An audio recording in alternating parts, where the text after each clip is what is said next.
Di tangan saya ni adalah prestasi keuntungan antara ASB, tabung haji dan juga emas bermula tahun 2003 sehingga 2023. Jadi tuan-tuan, di sini tuan-tuan kalau kita tengok, ASB bagi pulangan sekitar 7.12%. Tabung haji bagi keuntungan sekitar 4.66%. Adapun emas tuan-tuan bagi pulangan 10.37%. Jadi tuan-tuan, di mana kita nak buat simpanan?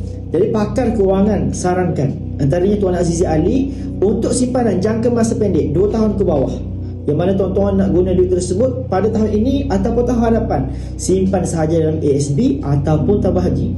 Namun untuk simpanan jangka masa panjang yang tuan-tuan nak guna 2 tahun ke atas, maksudnya tuan-tuan nak guna 3 tahun lagi, 4 tahun lagi, 5 tahun lagi, duit tersebut simpan sahaja dalam bentuk emas fizikal tuan-tuan. Tukar ke dalam emas fizikal macam ni. Jangan letak ASB atau tabung haji. Sebab apa? Tak berbaloi tuan-tuan.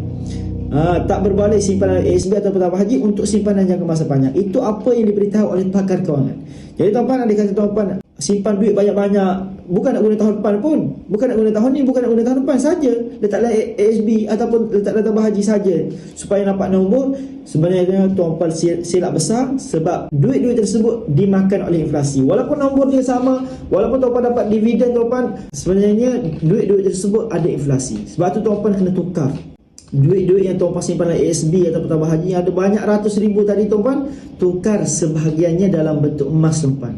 Sebab apa? Emas jauh lebih berbaloi apabila tuan-tuan nak simpan dalam untuk jangka masa yang panjang, nak dibandingkan dengan ASB atau tabung haji. Jadi tuan-tuan, nak saya bantu tuan-tuan mulakan simpanan emas bersama dengan Public Gold, boleh DM saya akan bantu guide sebaiknya.